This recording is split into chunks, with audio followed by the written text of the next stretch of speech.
தெரிஞ்சிருந்தா நான் இளமையாக இருக்கும்போது இன்னும் கொஞ்சம் நல்லாவே இருந்திருப்போம் போல், திடீர்னு வயசாகி போச்சு, சீக்கிரமாக வயசாகி போச்சுப்பாங்க. பார்த்துருக்கீங்களா?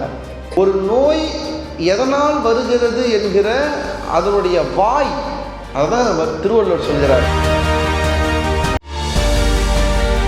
அப்போ சித்த மருத்துவத்திற்கு நாட்டு வைத்தியம் என்றால் என்ன அர்த்தம் என்றால், அது இந்த மண்ணுக்கு சொந்தமான மருத்துவம். ரெண்டாவது, சித்த வைத்தியத்தினுடைய சிறப்பு, நீங்கள் தனியாக ஒரு மருந்து சாப்பிடணும்னு அவசியம் இல்லை. மற்ற கீரைகளை நம்ம சமைக்கிறதே விட்டுட்டோம்.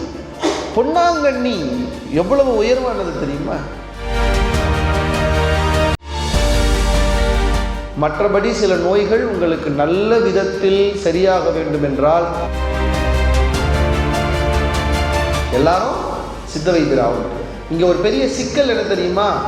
எந்தெந்த நோய்களை குணப்படுத்துகிறதுங்கிறத நம்ம சயின்டிஃபிக்காக ப்ரூவ் பண்ணோம்னா தான் இந்த உலகம் இன்னும் அதை சத்தமாக கேட்குங்கிறத நம்ம பார்க்குறோம். இதுவரை மனித குலம் அறியாத சித்தர்கள் சொன்ன வர்ம மருத்துவ சூட்சும முறைகளை கற்றுக்கொண்டு வர்ம சிகிச்சையாளராக டிப்ளமா இன் வர்மா தெரப்பி மற்றும் அனைத்து தீராத வியாதிகளுக்கும் மருத்துவ சிகிச்சை பெற தொடர்பு கொள்ளவும் 6382857668. தமிழ் சித்தரியல் குருகுலம் மற்றும் அறக்கட்டளை. எங்களிடம் ஆன்லைன் மூலமாகவும் சிகிச்சை மற்றும் மருத்துவம் படிக்கலாம். நல்லா கவனிங்க. திருமூலர் நமக்கு 2 விதமான டைமென்ஷன் ஆஃப் லைஃப்பை சொல்லித்தரார். ஒன்று நிலையாமை. ஒரு டைமென்ஷன் ஆஃப் லைஃப் என்ன? நிலையாமை. இந்த உடம்பை பற்றி சொல்கிறாரு. நம்ம எல்லாரும் இதுதான் நான் நினச்சிக்கிறோம். இந்த உடம்பு தான் நான். செத்து போச்சுன்னா ஊரெல்லாம் கூடி ஒலிக்க அழுதிட்டு,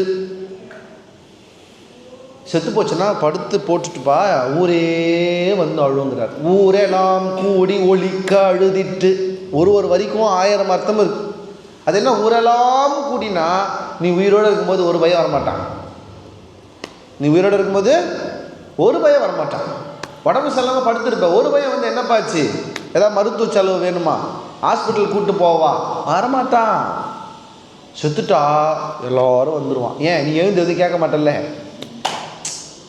செத்ததுக்கப்புறம் நீ எழுந்து ஏதாவது கேட்க போறியா என்ன? எப்பா என் இறுதி சடங்குக்கு ஒரு 5000 ரூபாய் பொண்டாடிக்கிட்ட கொடுப்பான்னு கேட்பியா என்ன? இல்லை. அதனால் தைரியமாக வரான். ஊரெல்லாம் கூடி ஒலிக்க அழுதிட்டு அப்படின்னா என்ன அர்த்தம்? சத்தம் போட்டு அழுவானாம். ஏன்? உன் காதுக்கு எப்படியும் கேட்க போகிறது இல்லை. ஐயோ இப்படி போயிட்டேடா, ஒரு வார்த்தை சொல்லியிருந்தா உன்னை நான் வச்சு காப்பாற்றிருப்பேடா. அவன் படுத்தப்ப வந்து எட்டி கூட பார்த்துருக்க மாட்டான். ஒலிக்க அழுவான். ஊரெல்லாம் கூடி ஒலிக்க அழுதிட்டு பெயரினை நீக்கி பிணம் என்று பெயர் சூட்டி. உனக்கு என்ன பேர் வேணாலும் இருக்கலாம். எங்கள் அப்பா வச்ச பேருங்க, அழகான பேருங்க. அதுக்குன்னு சுந்தரம்னு பேர் வச்சுருக்காங்க, அழகான பேருங்க. சுந்தரம் சார் எப்போ எடுப்பீங்கன்னா சொல்ல போகிறாங்க, பாடியை எப்போ எடுப்பீங்கன்னு தான் சொல்ல போகிறாங்க. அப்படி தானே அர்த்தம்? பெயரினை நீக்கி பிணம் என்று பெயர் சூட்டி. உனக்கு புது பேர் வைப்பாங்க, பணம் அப்படின்னு பேர் வைப்பாங்க. எல்லாரும் அதுதான் கேட்பாங்க. எல்லாரும், இப்போ பணத்தை எடுத்துட்டிங்களா? இப்போ பணம் போயிடுச்சா? பணத்தை எரிச்சிட்டிங்களா? யாராவது இது வரைக்கும் சுந்தரத்தை எரிச்சிட்டிங்களா சொல்லுவாங்களா? சிவாஜி எரிச்சிட்டிங்களா? பணத்தை எரிச்சிட்டிங்களா? பெயரினை நீக்கி பிணம் என்று பெயர் சூட்டி சூரையம் காட்டிடை கொண்டு போய் சுற்றிட்டு. உங்களுடைய பென்ஷன் பணத்தில் ஒரு 3 ஃப்ளோருக்கு வீடு கட்டியிருப்பீங்க. பால்கனியில் நல்ல மரத்தில் ஒரு ஊஞ்சல் வச்சுருப்பீங்க. உங்கள் பையன், இது எங்கள் அப்பா வீடு, அது எங்கள் அப்பா ஊஞ்சல், அவர் இங்கேயே வைங்க, நான் ஊஞ்சல்லே வச்சுக்கிறேன் சொல்லுவானா? நீங்கள் கட்டின வீடு தான், நீங்கள் ஆசையாக கட்டின வீடு தான். இல்லைங்க எங்கள் வீட்டிலே புதைச்சிக்கிறேங்க ஒரு மூலையில் எங்கள் அப்பாவை, அவர் ஆசைப்பட்டு கட்டின வீடுங்க இதுன்னு சொல்லுவானா? சூரையம் காட்டிடை கொண்டு போய் சுட்டிட்டு. அப்புறம் கடைசி வரி தான் அழகு. நீரினில் மூழ்கி. சாம்பலாவது இருக்குது சொல்லும்ல, செத்தா சாம்பல் தான்ப்பா, கிடையாது. அதையும் கொண்டு போய் கரைச்சிருவான். சாம்பல் கூட கிடையாது. நீரினில் கொண்டு போய் நினைத்திட்டு. கடைசி வரி இன்னும் அற்புதம். நினைப்பு ஒழிந்தார்களே. அப்படின்னா என்ன? அம்மா இறந்துட்டாங்க அப்படின்னா குழந்தைங்களாம் 1 வாரம் சாப்பிடாது.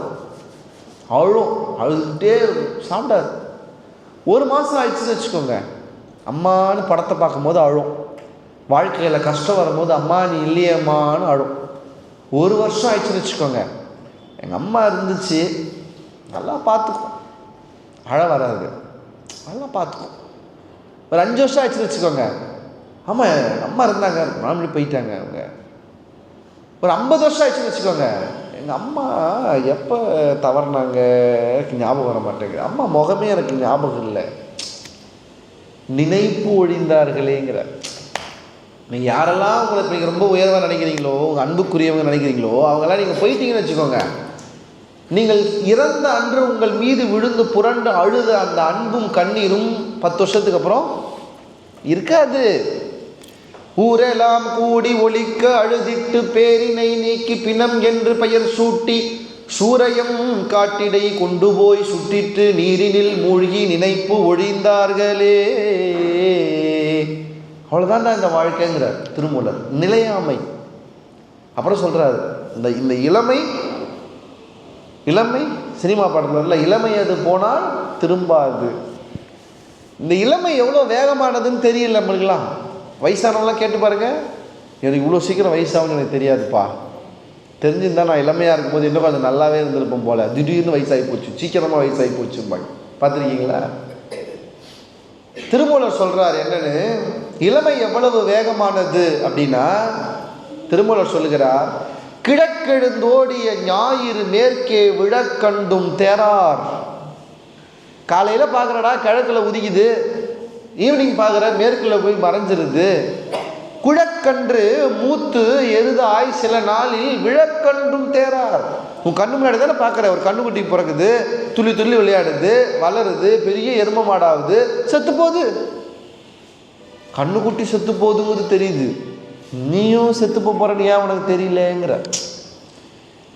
ஒரு சூரியன் கிழக்கிலே உதித்து மேற்கிலே மறைவதைப் போல உன் இளமையும் மிக வேகமாக முதுமைக்கு போகுங்கிறத உனக்கு ஏன் தெரியலன்னு கேட்குறாரு.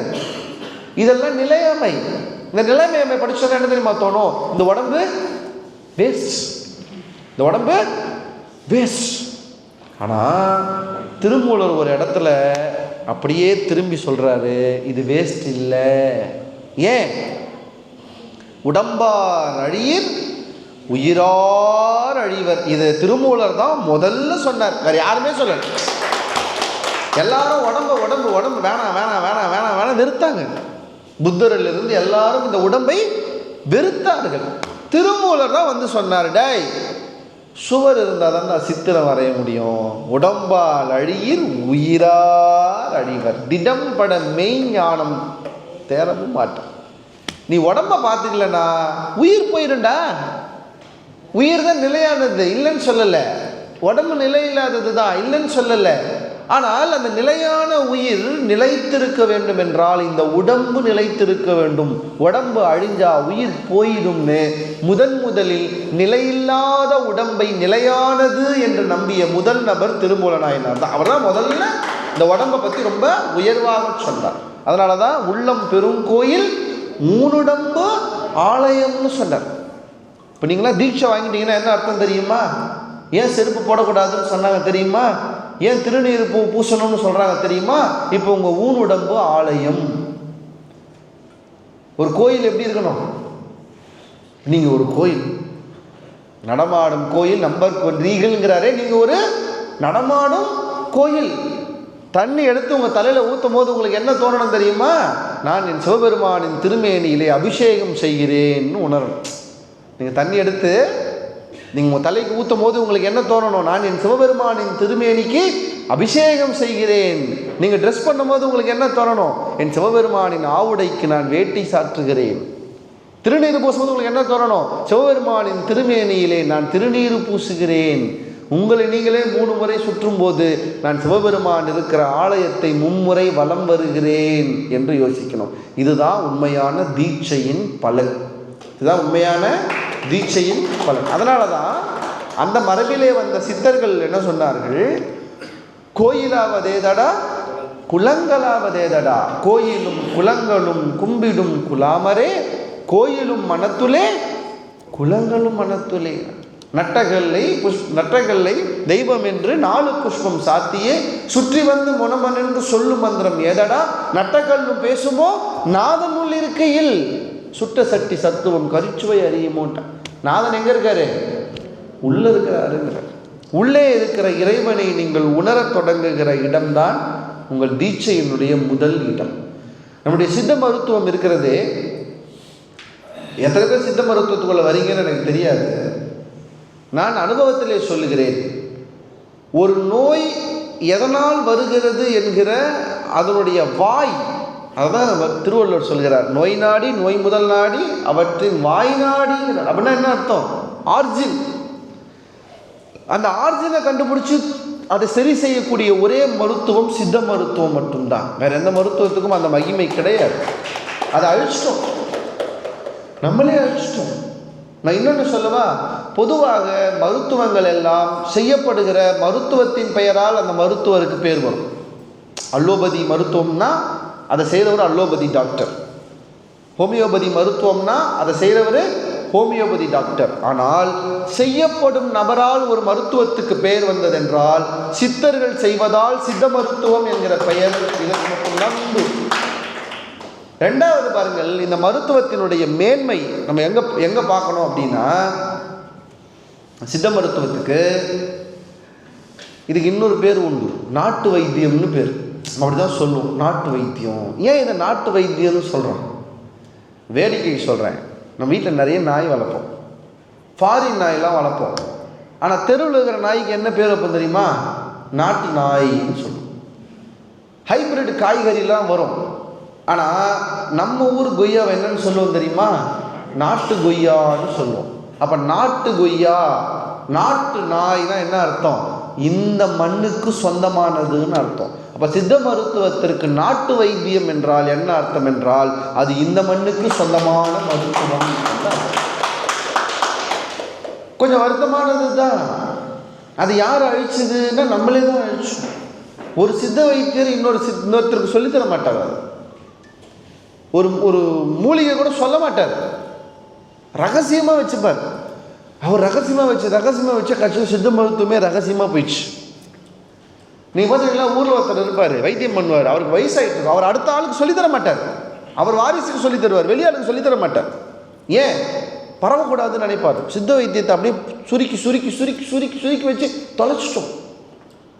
யோசிச்சு பாருங்க, ஒரு தாவரம், அந்த தாவரத்தினுடைய தன்மை, சித்தர்கள் எவ்வளவு அதில் அறிவுபூர்வமாக இருந்தார்கள்னா, ஒரு இலையை பறித்து அதை நசுக்கி முகர்கிற போதே இது எந்த நோயை குணப்படுத்தும் என்கிற அறிவோடு அன்றைக்கு சித்தர்கள் இருந்தார்கள்.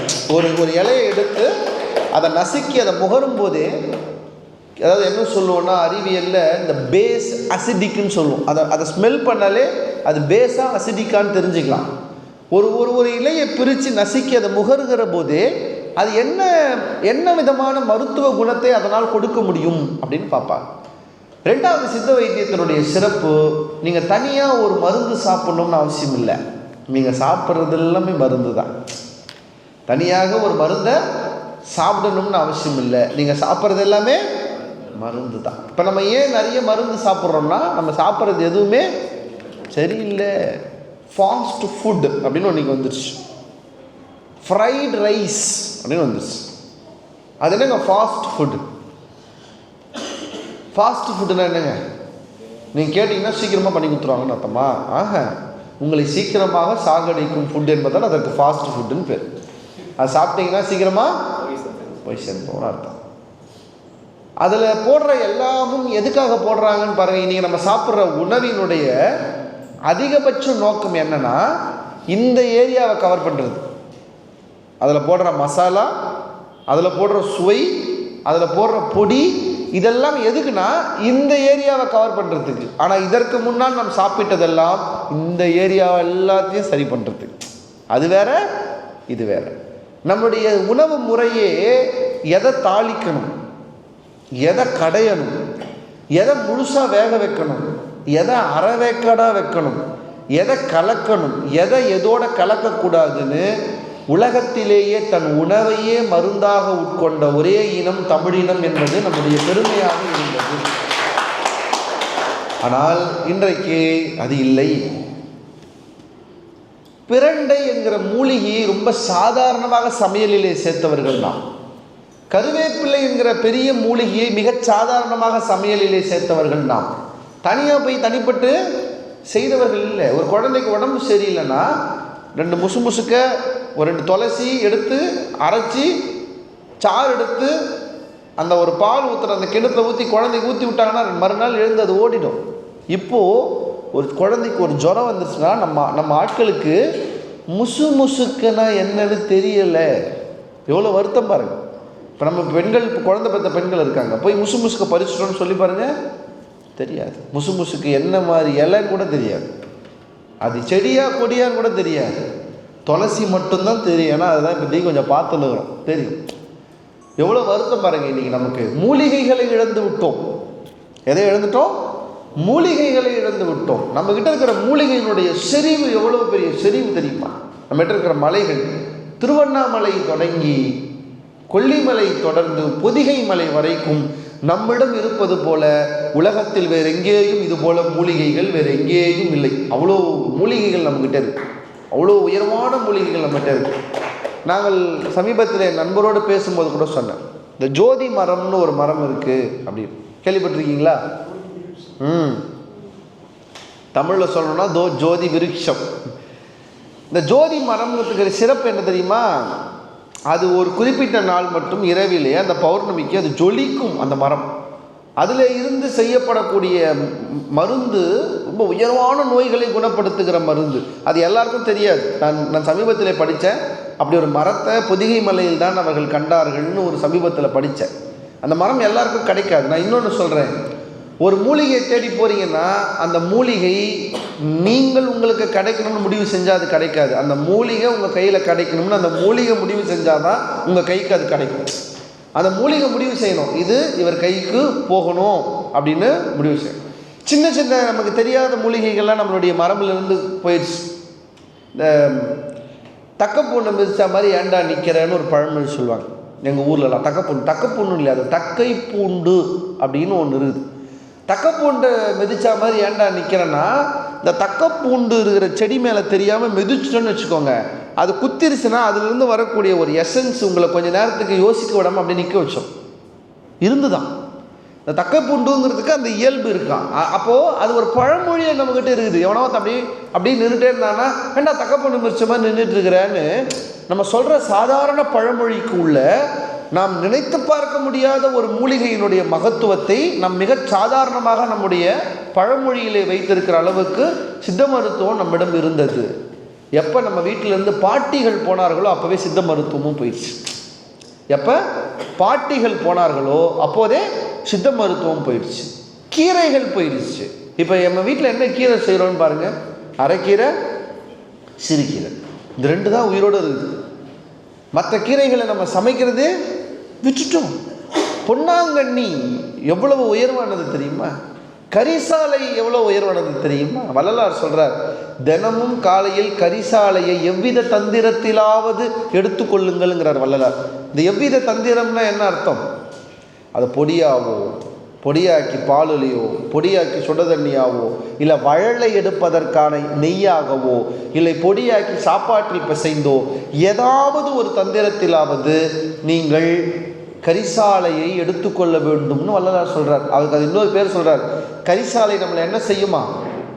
கரிசாலை நம்மை பொன்னாக்குங்கிறார் வள்ளலார். நம்மளை என்னவாக்கும்? பொன்னாக்கும் அப்படின்னு சொல்கிறார். அப்படி ஒரு மேன்மைக்குரிய பல மூலிகை களஞ்சியங்கள் நம்முடைய தமிழ் மண்ணிலே நம்மோடு இருந்தது. இப்போ இன்றைக்கி இந்த சித்த மருத்துவத்தினுடைய சிறப்பை எல்லாம் நம்ம ஏன் பேசுகிறோம்னா, நம்ம எல்லாரும் ரொம்ப விலகி போக ஆரம்பிச்சிட்டோம். ஏன் சித்த மருத்துவத்துக்குள்ளே வர்றதில்லை தெரியுமா? டாக்டர் முதல் கண்டிஷன் போடுறாரு, இந்த மருந்து சாப்பிட்ற வரைக்கும் அசைவம் சாப்பிடக்கூடாது. நம்மளால் அங்கேயே அவுட்டு. இந்த மருந்து முடிகிற வரைக்கும் அசைவம் சாப்பிடக்கூடாது, நம்மளால அவுட். நல்லா ஞாபகம் வச்சுக்கோங்க. ரொம்ப தீர்க்க முடியாத, டயக்னோஸ் பண்ணி தீர்க்க முடியாத பெரிய நோய்கள், அவசரமாக தீர்க்க வேண்டிய நோய்களுக்கு தான் நமக்கு ஆங்கில மருத்துவம் தேவை. மற்றபடி சில நோய்கள் உங்களுக்கு நல்ல விதத்தில் சரியாக வேண்டும் என்றால் சித்த வைத்தியத்தை போல ஒரு நல்ல மருத்துவ முறை வேறு இல்லை. அதை ஞாபகம் வச்சுட்டு அதை நோக்கி பயணப்படுறதுக்கு தொடங்குங்க. சின்ன சின்ன மருத்துவ குறிப்புகள் நீங்கள் கற்றுக்கோங்க. சின்ன சின்ன மருத்துவ குறிப்புகள். ஒன்று, எல்லாரும் சித்த வைத்தியர் ஆக முடியாது. எல்லாரும் சித்த வைத்தியர் ஆக முடியாது. இங்கே ஒரு பெரிய சிக்கல் என்ன தெரியுமா? சில பேர் நெகட்டிவான சில விஷயங்கள் சொல்லுவாங்க சித்த மருத்துவத்தில். நான் எடுத்தேன், எனக்கு அல்சர் வந்துருச்சு, நான் எடுத்தேன், எனக்கு ஒத்துக்கல. அது என்ன காரணம்னா, அந்த தாவரம் இந்த நோயை குணப்படுத்தும் வல்லமை இருக்கிறது சரி, ஆனால் அந்த தாவரத்தை என்ன பக்குவத்தில் எடுத்துக்கொள்ளணுங்கிறது உண்மையான சித்த வைத்தியனுக்கு மட்டும்தான் தெரியும். எதை நிழலில் உலர்த்தணும், எதை பாலோடு சேர்த்து உலர்த்தணும், எதை நெய்யோடு சேர்த்து சாப்பிடணும், எதை தேனோடு சேர்த்து சாப்பிடணுங்கிற அந்த பக்குவ முறை இருக்குது பாருங்கள். அது நம்ம ஆட்களுக்கு தெரியறதில்லை. ஒரு உண்மையான சித்த வைத்தியருக்கு தான் அது தெரியும். எந்தெந்த மூலிகையை எதை எதோட சேர்த்தா நல்லது, எந்தெந்த மூலிகையை நிழலில் உலர்த்தணும், எந்த மூலிகையை பாலோடு சேர்த்து காய வைத்து உலர்த்தணும், எந்த மூலிகையை அரைக்கணும், எந்த மூலிகையை பொடி செய்யணும், எந்த மூலிகை நெய்யோடு சேர்க்கணும், எந்த மூலிகை தேனோடு சேர்க்கணுங்கிற பக்குவம் எல்லாம் ஒரு நல்ல சித்த வைத்தியருக்கு தான் தெரியும். அப்போது இங்கே நம் மண்ணில் சித்த மருத்துவத்தில் எந்த பிழையும் இல்லை. சித்த வைத்தியரிடம்தான் பிழை இருக்கிறதே தவிர சித்த மருத்துவத்தில் எந்த பிழையும் இல்லை. இந்த மாதிரி ரொம்ப சரியான நபர்களை நம்ம பார்க்கணும். பார்த்து அவங்களுடைய அந்த சுத்தி செய்தல்னு சொல்லுவாங்க. மூலிகையை சுத்தி செய்கிறதுங்கிறது ஒரு மரபு. அது எல்லாருக்கும் வராது. கருவேப்பிலை சாப்பிட்டா முடி வளர்ந்துடும். நீங்கள் 1/2 கிலோ 100 கிலோ தின்னாலும் உனக்கு முடி வளராது. கருவேப்பிலை எப்படி சாப்பிட்டா முடி வளரும்னு ஒரு சுத்தி இருக்குது. அப்படி சாப்பிட்டா மட்டும்தான் முடி வளரும். இந்த சுத்தி செய்து பக்குவப்படுத்துகிற முறை போயிடுச்சு. ஏன் சித்த வைத்தியம் டைவர்ட் ஆயிடுச்சுன்னா, எல்லாரும் சித்த வைத்தியர் ஆகிட்டாங்க. ஒரு காலத்தில் என்ன பண்ணிட்டாங்க, சொர அடிக்குதா பப்பாளி இலையை சாப்பிட்டு, டெங்குவா பப்பாளி கபசர குடிநீர் குடி, எல்லாரும் குடி, லிட்டராக குடி, எல்லாரும் என்ன பண்ண ஆரம்பிச்சிட்டோம், அவங்கவுங்க இஷ்டத்துக்குன்னு பண்ண ஆரம்பிச்சிட்டோம். சித்த மருத்துவத்திலே முதல் விஷயம் நம்முடைய நாடி பிடித்து நாம் என்ன உடல் தன்மை என்பதை முதல்ல உணர்வது. 3 விதம் இருக்குல்ல, வாதம் பித்தம் கபம். இதில் நீங்கள் எந்த விதம், உங்களுக்கு எது அதிகமாக இருக்கிறது, எந்த மாதிரி மருத்துவம் உங்கள் உடம்புக்கு சரியாக இருக்கும், இதெல்லாம் சித்த மருத்துவத்தில் இருக்கிற ஆழமான விஷயங்கள். அப்போது நம்ம இந்த மாதிரியான விஷயங்கள் எல்லாம் நம்ம சரியாக உணர்ந்து போனோம்னா நமக்கு சித்த வைத்தியம் ஒரு நல்ல மருத்துவ முறையாக வரும். நான் இன்னொன்று வெளிப்படையாக சொல்கிறேன். நாங்களாம் பயோடெக்னாலஜி படித்தவங்க. இப்போது அலோபதியில் வரக்கூடிய முக்கால்வாசி மருந்து எதுலேருந்து எடுக்கிறாங்க தெரியுமா? நிறைய டேப்லெட் சாப்பிட்றோம்ல, நிறைய மருந்துகள் சாப்பிட்றோம்ல, அதெல்லாம் எதுலேருந்து எடுக்கிறாங்க தெரியுமா? தாவரத்துலேருந்து தான் எடுக்கிறாங்க. நீங்கள் சாப்பிட்ற முக்கால்வாசி மருந்தினுடைய செகண்டரி மெட்டபலைட்ஸ்னு சொல்லக்கூடிய மருத்துவத்துக்கான அந்த வேதியியல் பொருள் எதுலேருந்து எடுக்கிறாங்களா? தாவரத்துலேருந்து எடுக்கிறாங்களா? நான் ஒரு உதாரணம் சொல்கிறேன். நான் எம்எஸ்சி பயோடெக்னாலஜி படிக்கும்போது என்ன ஒரு ப்ராஜெக்ட் பண்ண சொன்னாங்க. இதே மாதிரி தான், ஏதாவது ஒரு டிசீஸ்க்கு ஒரு ட்ரக் கண்டுபிடிக்கலாம், அது என்னன்னு நீங்கள் கொஞ்சம் பாருங்கள். இப்போ எனக்கு சொன்ன இடத்துல சொன்னார், போய் சித்த வைத்தியரை போய் கேளுங்க, அவங்க ஏதாவது ஒன்று சொல்லுவாங்க. அப்போ நான் தேடும்போது எனக்கு ஒருத்தர் சொன்னார், எனக்கு தெரிந்த நண்பர் ஒருத்தர், இந்த முட்டு வலி, இந்த முட்டி வலி, மூட்டு வலிக்கெல்லாம் சித்தகத்தி கீரையை பயன்படுத்துறது அப்படின்னு ஒரு வழக்கம் இருக்குதுன்னு சொன்னாங்க. அப்போ நான் அதை என்னோடய ரிசர்ச்சாக எடுத்துக்கிறேன்னுட்டு அந்த சித்தகத்தி கீரையில் இருந்து வேதிப்பொருளை எடுத்து இன்ஃப்ளமேஷன் சொல்லக்கூடிய மூட்டு வலிக்கு குணப்படுத்தி நான் செய்த ஆய்வில் அது உண்மையில் குணப்படுத்தி எனக்கு அந்த ஆய்வு நிறைவு கொடுத்தது. அப்போது நம்மக்கிட்ட இன்னும் ஒரு பெரிய முன்னேற்பாடு என்ன செய்யணும்னா, சித்த மருத்துவத்திலே சொல்லப்பட்ட எல்லா மூலிகைகளும் எந்தெந்த நோய்களை குணப்படுத்துகிறதுங்கிறத நம்ம சயின்டிஃபிக்காக ப்ரூவ் பண்ணோம்னா தான் இந்த உலகம் இன்னும் அதை சத்தமாக கேட்குங்கிறத நம்ம பார்க்குறோம். ரொம்ப சாதாரணமாக நம்ம சொல்கிறோம்ல, வேப்பிலை, மஞ்சள், இதெல்லாம் ஆன்டிபயாட்டிக்னு சொல்கிறோம். மைக்ரோபயாலஜியில் அதை செய்யலாம். ஒரு பெட்ரி டிஷ்ஷில் பாக்டீரியாவை வளர வச்சு ஒரு ஹோல் பண்ணி மஞ்சளுடைய எக்ஸ்ட்ராக்டை ஊற்றுறான், மறுநாள் பார்த்தா அதில் வட்டமாக பாக்டீரியா வளரலை. இன்றைக்கு நம்ம அதை ஆய்வாக ப்ரூவ் பண்ணணும்னு நினைக்கிறோம். ஒவ்வொரு மூலிகையும் இந்த நோயை உண்மையில் குணப்படுத்தும் என்பதை ஆய்வு ரீதியாக நாம் செய்ய வேண்டிய நிலையிலே இன்னைக்கு சித்த மருத்துவம் இருக்கிறது. ஆனால் இத்தனை ஆண்டு காலம் இந்த சித்த மருத்துவம் எதை நம்பி வந்ததுன்னா நம்பிக்கையை மட்டுமே நம்பி வந்தது. இந்த ஆய்வெல்லாம் கிடையாது. எதை நம்பி வந்ததுங்க? நம்பிக்கையை மட்டுமே நம்பி வந்தது தான் இந்த சித்த மருத்துவத்தினுடைய மரபு. நான் முதலே சொன்னது தான், சித்த மருத்துவம் என்பது உடலை குணப்படுத்துவது மட்டுமல்ல. அதை ஞாபகம் வச்சுக்கோங்க. சித்த மருத்துவத்தினுடைய நோக்கம் உடம்பை குணப்படுத்துவது மட்டுமல்ல. அதனால தான் திருமூலர் ஏன் பிராணாயாமத்தினுடைய மூலங்கள், தியானத்தினுடைய மூலங்கள், ஆசனங்களுடைய மூலங்கள்லாம் ஏன் கொடுக்குறாருன்னா இதுவெல்லாமும் சேர்ந்தது தான் சித்த வைத்தியம். உங்களுடைய 5 கோஷங்கள் நான் சொன்னனே, உங்களுடைய அன்னமய கோஷம் தொடங்கி ஆனந்தமய கோஷம் வரைக்கும் 5 கோஷங்களையும் குணப்படுத்துவதற்கான வல்லமை சித்த வைத்தியத்தில் மட்டுமே இருக்கிறதே தவிர வேறு எங்கேயும் நம்மால் பார்க்க முடியாது என்பதை நம்ம எல்லோரும் நினைவிலே வைத்து கொள்ள வேண்டும் என்று சொல்லி ஒரு 2 மணி நேரம் பேச சொன்னார். அப்படியே ஒரு 2 மணி நேரம் ஆக போகுது. ஒரு கேள்வி பதில் வச்சுக்கலான்னு சொல்லியிருந்தார். நான் அதுக்காக அப்படியே முடிக்கிறேன். நம்ம இன்றைக்கி என்னெல்லாம் சிந்திச்சோம்னு ஒரு முறை யோசித்து பாருங்கள். தீட்சைனா என்ன? தீட்சை பெறுதலினுடைய நோக்கம் என்ன? திருமூலர் யார்? சுந்தரர் நம்பியாண்டார் நம்பி சேக்கிழாரினுடைய வழிதாண்டி திருமந்திரத்திலே இருந்து நமக்கு காட்டப்படுகிற திருமூலர் யார்? அவர் ஏன் இங்கு வந்தார்? எப்படி உடம்பை பெற்றார்? ஏன் திருமந்திரம் எழுதினார்? அதில் எதை மையமாக வைத்து எழுதியிருக்கிறார்? இதெல்லாம் நம்ம இன்றைக்கி பார்த்துருக்கோம். சித்த வைத்தியம்னா என்ன? சித்தர்னா யார்? சித்த வைத்தியம் மற்ற வைத்தியத்திலிருந்து எப்படி வேறுபடுகிறது? அதை ஏன் நாம் நாட்டு வைத்தியம் என்று சொல்லுகிறோம்? மற்ற வைத்தியத்திலிருந்து இது எப்படி முரண்பட்டு நமக்கு பெரும் பயன் தருகிறது அப்படிங்கிறதெல்லாம் நம்ம இன்றைக்கி பார்த்துருக்கோம். இந்த நல்ல நாளில், இந்த புத்தாண்டில் உங்களோடு திருமந்திரத்தோடு திருமூலரோடு இந்த ஆண்டு தொடங்கி இருக்கிறதே நமக்கெல்லாம் ஒரு பெரிய புண்ணியம், ஒரு பெரிய பாக்கியம் அல்ல? இந்த ஆண்டு திருமூலரோடு தொடங்கி இருக்கிறது, திருமந்திரத்தோடு தொடங்கி இருக்கிறது. அப்படின்னா என்ன அர்த்தம்? இதுக்கப்புறம் இந்த வருஷம் பயங்கரமாக எங்கேயோ போகுதுன்னு அர்த்தம். அதுக்கான ஒரு முன்னேற்றி ஏறாக இந்த நாள் இருப்பதாக நான் உணர்கிறேன்.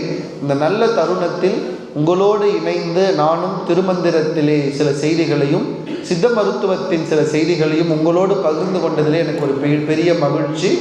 நல்வாய்ப்புக்கு நன்றி கூறி விடைபெறுகிறேன். நன்றி, வணக்கம்.